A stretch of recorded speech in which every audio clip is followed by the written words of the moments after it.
ओम शांति 2/10/2024 प्रातः मुरली। ओम शांति। बाप दादा मधुबन। बाबा आज कह रहे हैं, मीठे बच्चे, याद में रहकर हर कर्म करो तो अनेकों को तुम्हारा साक्षात्कार होता रहेगा। मीठे बच्चे, याद में रहकर हर कर्म करो तो अनेकों को तुम्हारा साक्षात्कार होता रहेगा। प्रश्न: संगम युग पर किस विधि से अपने हृदय को शुद्ध पवित्र बना सकते हो? उत्तर: याद में रहकर भोजन बनाओ और याद में खाओ तो हृदय शुद्ध हो जाएगा। संगम युग पर तुम ब्राह्मणों द्वारा बनाया हुआ पवित्र ब्रह्मा भोजन देवताओं को भी बहुत पसंद है। जिनको ब्रह्मा भोजन का कदर रहता है वो थाली धोकर भी पी लेते हैं। महिमा भी बहुत है। याद में बनाया हुआ भोजन खाने से ताकत मिलती है, हृदय शुद्ध हो जाता है। ओम शांति। संगम पर ही बाप आते हैं। रोज बच्चों को कहना पड़ता है कि रूहानी बाप रूहानी बच्चों को समझा रहे हैं। ऐसा क्यों कहते हैं कि बच्चे अपने को आत्मा समझो? बच्चों को ये याद पड़े बरोबर बेहद का बाप है। आत्माओं को आप पढ़ाते हैं, सर्विस के लिए भिन्न भिन्न पॉइंट्स पर समझाते हैं। बच्चे कहते हैं सर्विस नहीं है, हम बाहर में सर्विस कैसे करें? बाप सर्विस की युक्तियां तो बहुत ही सहज बतलाते हैं। चित्र हाथ में हो, रघुनाथ का काला चित्र भी हो, गोरा भी हो। श्री कृष्ण का व श्री नारायण का चित्र गोरा भी हो, काला भी हो, भल छोटे चित्र ही हो। श्री कृष्ण का इतना छोटा चित्र भी बनाते हैं। तुम मंदिर के पुजारी से पूछ सकते हो, इनको काला क्यों बनाया है, जबकि असुल गोरा था। वास्तव में तो शरीर काला नहीं होता है ना। तुम्हारे पास बहुत अच्छे अच्छे गोरे भी रहते हैं, परंतु इनको काला क्यों बनाया है? ये तो तुम बच्चों को समझाया गया है आत्मा कैसे भिन्न भिन्न नाम रूप धारण करते नीचे उतरती है। जब से कामचिता पर चढ़ती है तब से काला बनती है। जगन्नाथ व श्रीनाथ द्वारे में ढेर यात्री होते हैं, तुमको निमंत्रण भी मिलते हैं। बोलो, हम श्रीनाथ के 84 जन्मों की जीवन कहानी सुनाते हैं। भाइयों और बहनों, आकर सुनो। ऐसा भाषण और कोई तो कर ना सके। तुम समझा सकते हो ये काला क्यों बने हैं। हर एक को पावन से पतित जरूर बनना है। देवताएं जब वाम मार्ग में गए हैं तब उन्हें काला बनाया है। कामचिता पर बैठने से आयरन एजेड बन जाते हैं। आयरन का कलर काला होता है, सोने का गोल्डन। उनको कहेंगे गोरे। वही फिर 84 जन्मों के बाद काले बनते हैं। सीरी का चित्र भी जरूर हाथ में हो। सीरी भी बड़ी हो तो कोई भी दूर से देख सकेंगे अच्छी रीति, और तुम समझाएंगे कि भारत की यह गति है। लिखा हुआ भी है उत्थान और पतन। बच्चों को सर्विस का बहुत शौक होना चाहिए। समझाना है यह दुनिया का चक्र कैसे फिरता है। Golden age, silver age, copper age, फिर ये पुरुषोत्तम संगम युग भी दिखाना है। भल बहुत चित्र नहीं उठाओ, सीरी का चित्र तो मुख्य है भारत के लिए। तुम समझा सकते हो। अब फिर से पतित से पावन तुम कैसे बन सकते हो? पतित पावन तो एक ही बाप है। उनको याद करने से सेकंड में जीवन मुक्ति मिलती है। तुम बच्चों में ये सारा ज्ञान है। बाकी तो सब अज्ञान नींद में सोए हुए हैं। भारत ज्ञान में था तो बहुत धनवान था, अभी भारत अज्ञान में है तो कितना कंगाल है। ज्ञानी मनुष्य और अज्ञानी मनुष्य होते हैं ना। देवी देवता और मनुष्य तो नामी ग्रामी हैं।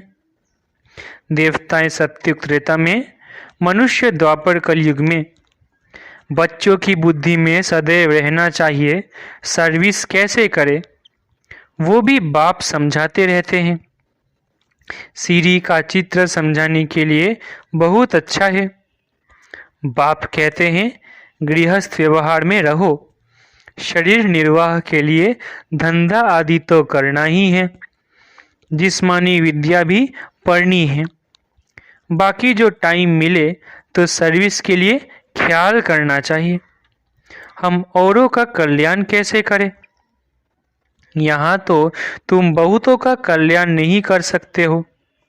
यहाँ तो आते ही हो बाप की मुरली सुनने, इसमें ही जादू है। बाप को जादूगर कहते हैं ना। गाते भी है मुरली में तेरी जादू है। तुम्हारी मुख से जो मुरली बजती है उसमें जादू है। मनुष्य से देवता बन जाते हैं। ऐसा कोई जादूगर होता नहीं सिवाय बाप के। गायन भी है मनुष्य से देवता किए, करत न लागी वार। पुरानी दुनिया से नई दुनिया होनी जरूर है, पुरानी का विनाश भी जरूर होना है। इस समय तुम राजयोग सीखते हो तो जरूर राजा भी बनना है। अभी तुम बच्चे समझते हो 84 जन्मों के बाद फिर पहला नंबर जन्म चाहिए, क्योंकि वर्ल्ड की हिस्ट्री ज्योग्राफी रिपीट होती है। सत्युग त्रेता जो भी होकर गया है तो फिर रिपीट होना है जरूर। तुम यहाँ बैठे हो तो भी बुद्धि में ये याद करना है कि हम वापस जाते हैं, फिर सतो प्रधान देवी देवता बनते हैं, उनको देवता कहा जाता है। अभी मनुष्य में दैवी गुण नहीं है तो सर्विस तुम कहाँ भी कर सकते हो। कितना भी धंधा आदि हो, गृहस्थ व्यवहार में रहते भी कमाई करते रहना है। इसमें मुख्य बात है पवित्रता की। प्योरिटी है तो पीस प्रॉस्पेरिटी है। कंप्लीट प्योर बन गए तो फिर यहाँ नहीं रह सकते, क्योंकि हमको शांति धाम जरूर जाना है। आत्मा प्योर बन गई तो फिर आत्मा को इस पुराने शरीर के साथ नहीं रहना है। ये तो इम्प्योर है ना। 5 तत्व ही इम्प्योर है, शरीर भी इनसे ही बनता है। इनको मिट्टी का पुतला कहा जाता है। 5 तत्वों का शरीर एक खत्म होता है, दूसरा बनता है। आत्मा तो है ही, आत्मा कोई बनने की चीज नहीं। शरीर पहले कितना छोटा फिर कितना बड़ा होता है। कितने ऑर्गन्स मिलते हैं जिससे आत्मा सारा पार्ट बजाती है। ये दुनिया ही वंडरफुल है। सबसे वंडरफुल है बाप, जो आत्माओं का परिचय देते हैं। हम आत्मा कितनी छोटी है, आत्मा प्रवेश करती है। हर एक चीज वंडरफुल है। जानवरों के शरीर आदि कैसे बनते हैं, वंडर है ना। आत्मा तो सब में वही छोटी है। हाथी कितना बड़ा, उनमें इतनी छोटी आत्मा जाकर बैठती है। बाप तो मनुष्य जन्म की बात समझाते हैं। मनुष्य कितने जन्म लेते हैं? 84 लाख जन्म तो है नहीं। समझाया है जितने धर्म हैं उतनी वैरायटी बनती है। हर एक आत्मा कितने फीचर्स का शरीर लेती है, वंडर है ना। फिर जब चक्र रिपीट होता है, हर जन्म में फीचर्स, नाम रूप आदि बदल जाते हैं। ऐसे नहीं कहेंगे कृष्ण काला कृष्ण गोरा, नहीं। उनकी आत्मा पहले गोरी थी, फिर 84 जन्म लेते लेते काली बनती है। तुम्हारी आत्मा भिन्न भिन्न फीचर्स, भिन्न भिन्न शरीर लेकर पार्ट बजाती है। ये भी ड्रामा है। तुम बच्चों को कभी भी कोई फिक्रात नहीं होनी चाहिए। सब एक्टर्स है। एक शरीर छोड़ दूसरा लेकर फिर पार्ट बजाना ही है। हर जन्म में संबंध आदि बदल जाता है। तो बाप समझाते हैं ये बना बनाया ड्रामा है। आत्मा ही 84 जन्म लेते लेते तमो प्रधान बनी है। अब फिर आत्मा को सतो प्रधान बनना है। पावन तो जरूर बनना है। पावन सृष्टि थी, अब पतित है, फिर पावन होनी है। सतो प्रधान तमो प्रधान अक्षर तो है ना। सतो प्रधान सृष्टि, फिर सतो रजो तमो सृष्टि। अभी जो तमो प्रधान बने हैं वही फिर सतो प्रधान कैसे बने? पतित से पावन कैसे बने? बरसात के पानी से तो पावन नहीं बनेंगे। बरसात से तो मनुष्य का मौत भी हो जाता है, फ्लड्स हो जाती है, तो कितने डूब जाते हैं। अभी बाप समझाते रहते हैं ये सब खंड नहीं रहेंगे। नेचुरल कैलेमिटीज भी मदद देंगी। कितने ढेर मनुष्य जानवर आदि बह जाते हैं। ऐसे नहीं कि पानी से पावन बन जाते हैं, वो तो शरीर चला जाता है। शरीरों को तो पतित से पावन नहीं बनना है, पावन बनना है आत्मा को। सो पतित पावन तो एक बाप है। भल वो जगत गुरु कहलाते हैं, परंतु गुरु का तो काम है सद्गति देना। वो तो एक ही बाप सद्गति दाता है। बाप सद्गुरु ही सद्गति देते हैं। बाप समझाते तो बहुत रहते हैं, ये भी सुनते हैं ना। गुरु लोग भी बाजू में शिष्य को बिठाते हैं सिखलाने के लिए। ये भी उनके बाजू में बैठता है। बाप समझाते हैं तो ये भी समझाते होंगे ना।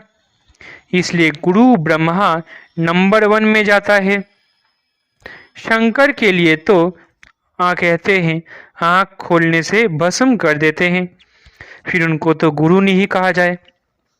फिर भी बाप कहते हैं बच्चे माँ में कम याद करो। कई बच्चे कहते हैं इतने धंधे धोड़ी की फिक्रात में रहते, हम अपने को आत्मा समझ बाप को कैसे याद करें। बाप समझाते हैं भक्ति मार्ग में भी तुम हे ईश्वर हे भगवान कहे याद करते हो ना। आत्मा समझ बाप को कैसे याद करे। बाप समझाते हैं भक्ति मार्ग में भी तुम हे ईश्वर हे भगवान कहे याद करते हो ना। याद तब करते हो जब कोई दुख होता है। मरने समय भी कहते हैं राम राम बोलो। बहुत संस्थाएं हैं जो राम नाम का दान देती है। जैसे तुम ज्ञान का दान देते हो, वो फिर कहते हैं राम बोलो राम बोलो। तुम भी कहते हो शिव बाबा को याद करो, वो तो शिव को जानते ही नहीं, ऐसे राम राम कह देते। अब ये भी क्यों कहते हैं कि राम कहो, जबकि परमात्मा सब में है। बाप बैठ समझाते हैं राम व कृष्ण को परमात्मा नहीं कहा जाता, उन्हें देवता कहा जाता है। उनकी भी कलाएं कम होती जाती है। हर एक चीज़ की कला कम तो होती ही है। कपड़ा भी पहले नया फिर पुराना होता है। तो बाप इतनी बातें समझाते हैं, फिर भी कहते हैं मेरे मीठे मीठे रूहानी बच्चों, अपने को आत्मा समझो, सिमर सिमर सुख पाओ। यहाँ तो दुख धाम है। बाप को और वर्षे को याद करो। याद करते करते अथाह सुख पाएंगे। कलह क्लेश बीमारी आदि जो भी है सब छूट जाएंगे। तुम 21 जन्मों के लिए निरोगी बन जाते हो। कलह क्लेश मिटे सब तन के, जीवन मुक्ति पद पाओ। गाते हैं परंतु एक्ट में नहीं आते हैं। तुमको बाप प्रैक्टिकल में समझाते हैं। बाप को सिमरो तो जीवन मुक्ति पद पाओ।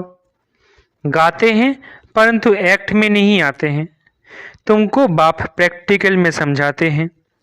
बाप को सिमरो तो तुम्हारी सब मनोकामनाएं पूरी हो जाएंगी, सुखी हो जाएंगे।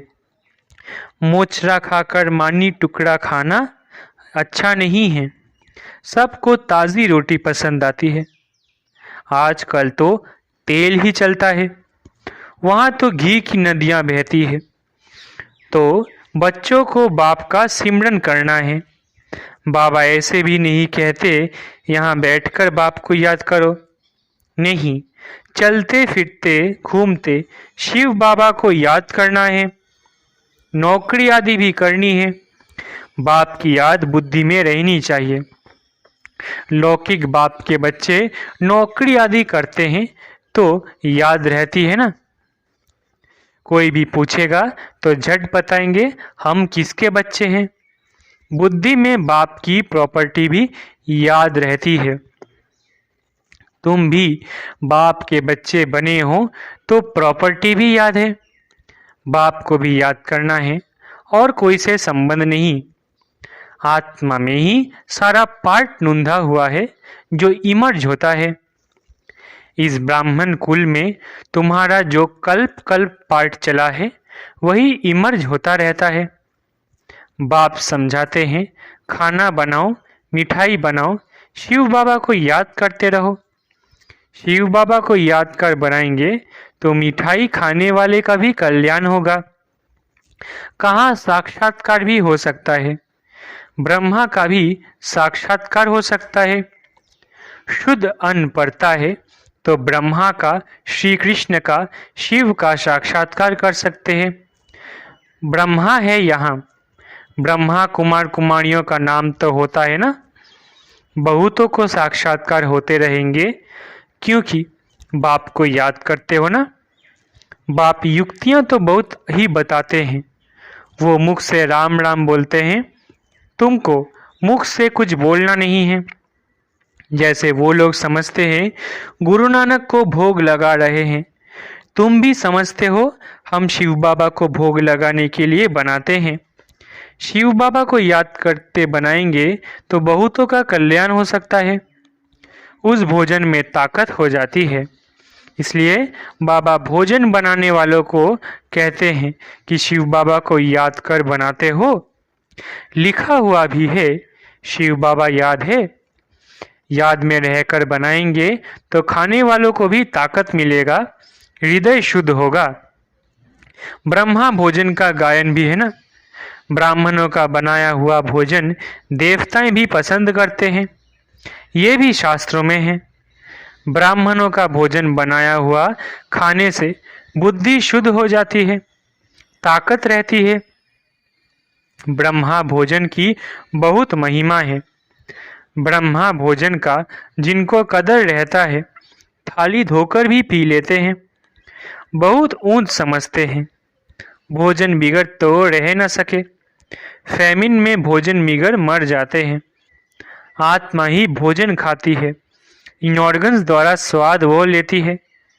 अच्छा बुरा आत्मा ने कहा ना, ये बहुत स्वादिष्ट है, ताकत वाला है।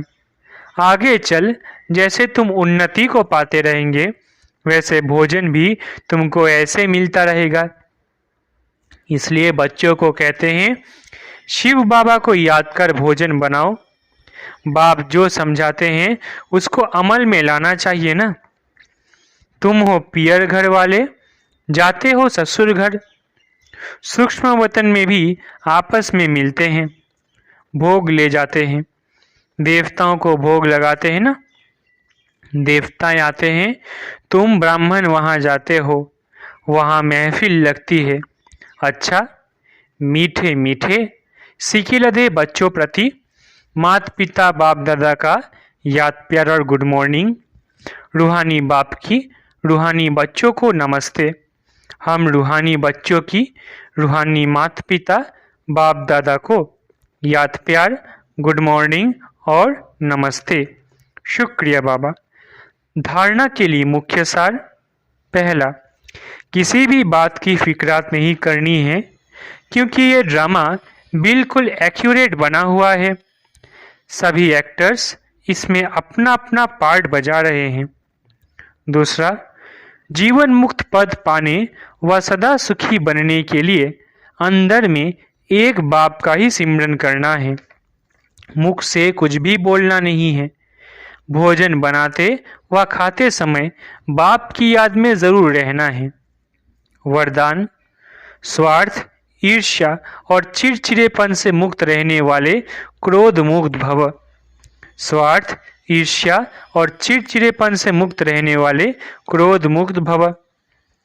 कोई भी विचार भले दो, सेवा के लिए स्वयं को ऑफर करो, लेकिन विचार के पीछे उस विचार को इच्छे के रूप में बदली नहीं करो। जब संकल्प इच्छा के रूप में बदलता है तब चिड़चिड़ापन आता है, लेकिन निस्वार्थ होकर विचार दो, स्वार्थ रखकर नहीं। मैंने कहा तो होना ही चाहिए, ये नहीं चलो करो। ऑफर करो, क्यों क्या में नहीं आओ, नहीं तो ईर्ष्या घृणा एक एक साथ ही आते हैं। स्वार्थ या ईर्ष्या के कारण भी क्रोध पैदा होता है। अब इससे भी मुक्त बनो। स्लोगन, शांति दूत बन सबको शांति देना, यही आपका ऑक्यूपेशन है। स्लोगन, शांति दूत बन सबको शांति देना, यही आपका ऑक्यूपेशन है। अच्छा, ओम शांति। शुक्रिया बाबा।